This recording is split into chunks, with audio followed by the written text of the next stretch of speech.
Dr. Barone is in the house. Thanks for being here. Good morning. So we're talking cosmetics, but today it's less about the procedures and more about protecting our skin. Summer right around the corner. So what do people need to know when they go out in the sun? I mean, a lot of these questions were sent in by you. And the first one is, it's pretty basic, but what does SPF mean? Okay, great question, very relevant. So SPF stands for sun protection factor.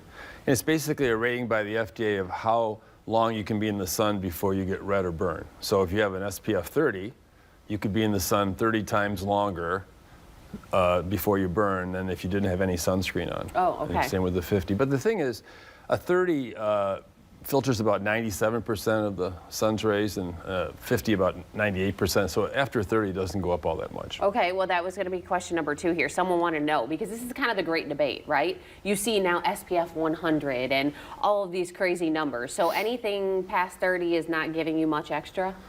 Yes, ironically enough, it's actually doing more harm, because when people use the higher numbers like a 70 or 100, it doesn't really make that much more difference, but they tend to be more complacent and they don't put it on as often. Okay. So these ratings are based on using the right amount, which most people don't use. In fact, studies show they usually use less than 1/3 the right amount. So you don't get the protection if you don't put the right amount on. And you should put it on 30 minutes before you go out. So all of the light that hits the earth, about 10% of it is ultraviolet radiation. That's invisible light, the one you can't see. And the UVB rays, B is for burn, and UVA rays do the damage. So sunscreen is rated against the UVB rays or the burning rays. But you should look for a broad spectrum screen, which means it also covers UVA rays. So that's the important thing to look for. Broad spectrum, 30 or higher. And you really don't need to go over 50. It's more important to put it on regularly. Okay, and you know, you talked about the amount here.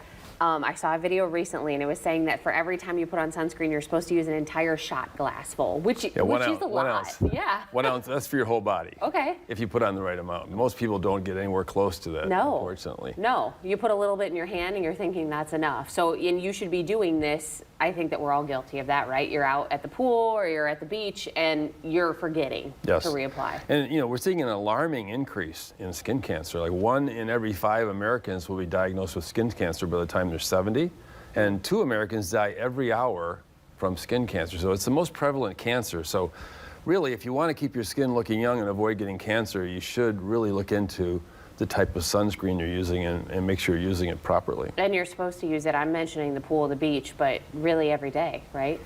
Right, because some of the rays, the UVA rays, are present all year round and not just at noon, you know, just at the high point of the sun. Okay. So it is important to use it on a daily basis. So probably the most important thing is finding a sunscreen that you like to put on every day. Because if it works great in the lab, but you don't like the way it feels or looks, you're not going to use it. And that's the biggest problem. People aren't using it consistently. Okay. And final question here. This one sent in from a viewer. You're talking about the sun year-round, and especially during the winter time. We talk about this a lot.